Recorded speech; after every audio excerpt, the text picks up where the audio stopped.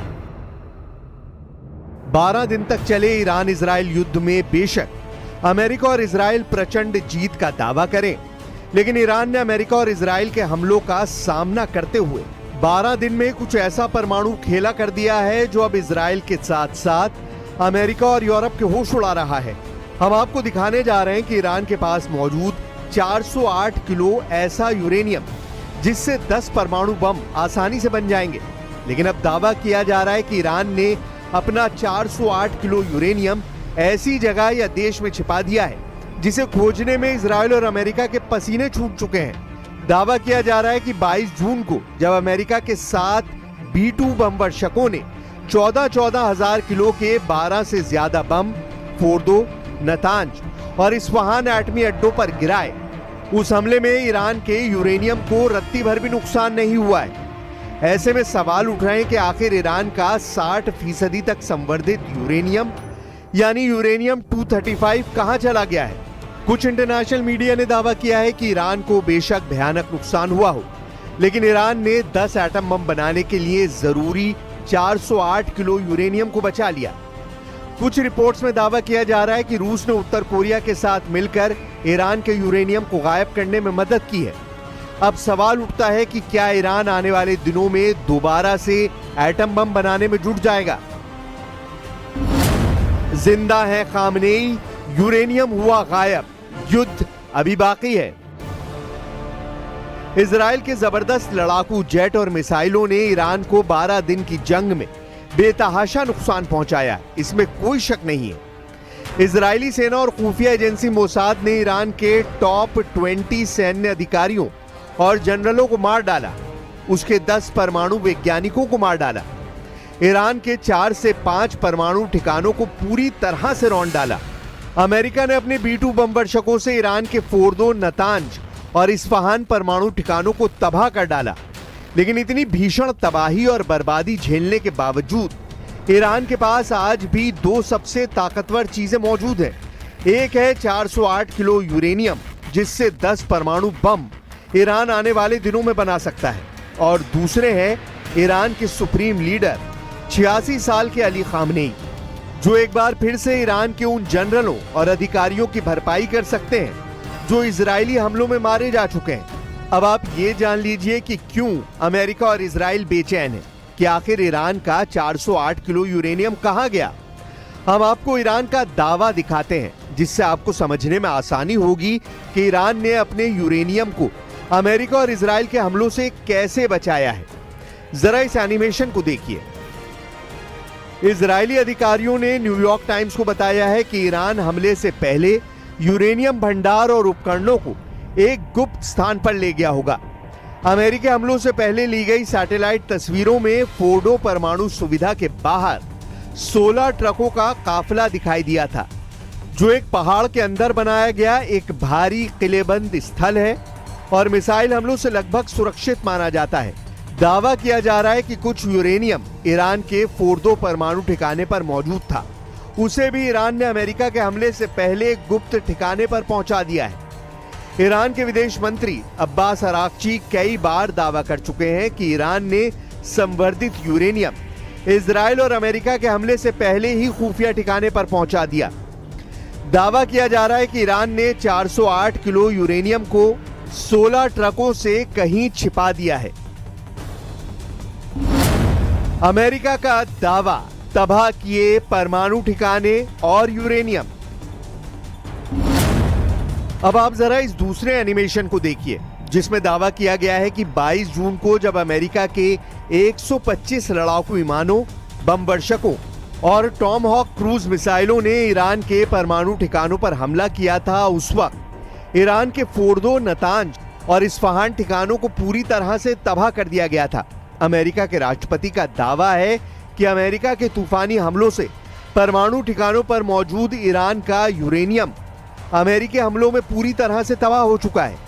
यानी अमेरिका के दावों के मुताबिक ईरान का यूरेनियम अमेरिकी हमलों में तबाह हो चुका है। I believe it was total obliteration. I believe they didn't have a chance to get anything out because we acted fast. If it would have taken 2 weeks maybe, but it's very hard to remove that kind of material. Very hard and very dangerous for them to remove it. Plus they knew we were coming. And if they know we're coming, they're not going to be down there. लेकिन अब सवाल उठता है कि दुनिया भर की media ये क्यों दावा कर रही है कि ईरान के परमाणु ठिकाने और परमाणु ठिकानों में मौजूद ईरान का 408 किलो यूरेनियम अमेरिका और इजरायली हमलों से बच चुका है। क्यों दावे किए जा रहे हैं कि ईरान ने हमले से पहले ही अपना यूरेनियम कहीं छिपा दिया है। खुद अमेरिका के उपराष्ट्रपति जेडी वेंस भी ईरान के यूरेनियम को लेकर बुरी तरह से भ्रमित है। अमेरिका के उपराष्ट्रपति जेडी वेंस ने स्वीकार किया है कि अमेरिका के हमले के बाद ईरान का 400 किलो यूरेनियम गायब हो गया है। अमेरिकी उपराष्ट्रपति जेडी वेंस ने एबीसी न्यूज से बात करते हुए इसकी पुष्टि की है।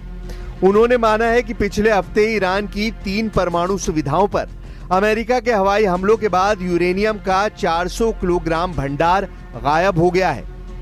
उन्होंने माना है कि 400 किलो संवर्धित यूरेनियम से कम 10 परमाणु बमों का निर्माण हो सकता है। रिपोर्ट के मुताबिक ये 408 किलो यूरेनियम करीब 60% तक संवर्धित है और परमाणु बम बनाने के लिए 90% संवर्धित होना जरूरी है।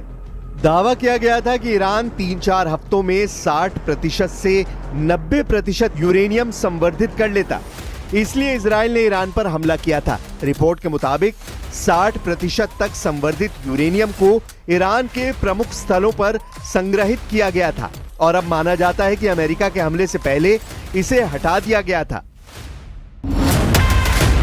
400 किलो यूरेनियम ईरान से गायब, क्या रूस ने किया खेला? ईरान और इजराइल जंग में जिस तरह से इजराइल की तरफ से अमेरिका ने खुलकर साथ दिया है, ठीक उसी तरह से ईरान का साथ रूस ने भी कहीं ना कहीं जरूर दिया है। बेशक रूस ने अपने हथियार ईरान को नहीं दिए, लेकिन पर्दे के पीछे से ऐसा खेल खेला कि इजराइल को सीज फायर के लिए मजबूर कर दिया। Israel got hit very hard, especially the last couple of days. Israel was hit really hard. Those ballistic missiles, boy, they took out a lot of buildings. राष्ट्रपति ट्रंप भी राष्ट्रपति Putin के दबाव में आए और सीज फायर हुआ, ऐसे दावे किए जा रहे हैं।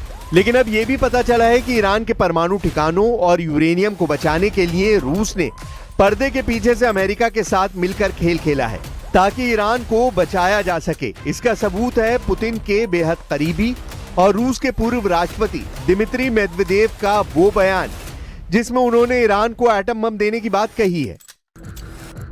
रूस के पूर्व राष्ट्रपति दिमित्री मेदवेदेव ने सोशल मीडिया पर दावा किया है कि ईरान के परमाणु ठिकानों पर अमेरिकी हमलों के बाद कई देश अब ईरान को परमाणु हथियार देने के लिए तैयार हैं। यानी दिमित्री मेदवेदेव के मुताबिक दुनिया में कई परमाणु संपन्न ऐसे देश हैं जो ईरान को जंग के लिए गुपचुप तरीके से परमाणु हथियार दे सकते हैं। एक्स पर एक पोस्ट में मेदवेदेव ने सुझाव दिया कि इस्फहान, नतांज और फोर्दो में 3 साइटों पर संयुक्त राज्य अमेरिका के हमलों का उल्टा असर हुआ है और अमेरिकी राष्ट्रपति डोनाल्ड ट्रंप ने जो हासिल करने का लक्ष्य रखा था उसके विपरीत परिणाम सामने आए हैं। मेदवेदेव के मुताबिक परमाणु सामग्री का संवर्धन और अब हम इसे स्पष्ट रूप से कह सकते हैं परमाणु हथियारों का भविष्य का उत्पादन जारी रहेगा। दिमित्री मेदवेदेव ने जिस तरह से ईरान को परमाणु बम देने को लेकर बयान दिया है, उसने अमेरिका और इजराइल को हिलाकर रख दिया है। लेकिन इधर इजरायली सूत्रों ने ईरान के 400 किलो यूरेनियम पर एक बड़ा खुलासा किया है। इजरायली सूत्रों का दावा है कि ईरान ने यूरेनियम कहां छिपा रखा है, उसका पता इजराइल की खुफिया एजेंसियों को लग गया है। सऊदी समाचार आउटलेट अल हदत ने मंगलवार को एक अज्ञात इजरायली सुरक्षा सूत्र का हवाला देते हुए बताया कि इजराइल को ठीक से पता है कि ईरान अपने समृद्ध यूरेनियम के भंडार कहां रख रहा है। अल हदत से बात करने वाले अधिकारी ने आगे दावा किया कि अधिकांश समृद्ध यूरेनियम ईरान में मलबे के नीचे दबा हुआ है। अब ऐसे हालात में अगर ईरान का यूरेनियम ईरान के बाहर पहुंच गया तो आने वाले दिनों में ईरान को रेडीमेड एटम बम मिल सकते हैं। और इस खेल में अगर रूस और उत्तर कोरिया ने ईरान का साथ दे दिया तो यकीन मानिए ये इजराइल और अमेरिका के लिए किसी तबाही से कम नहीं होगा।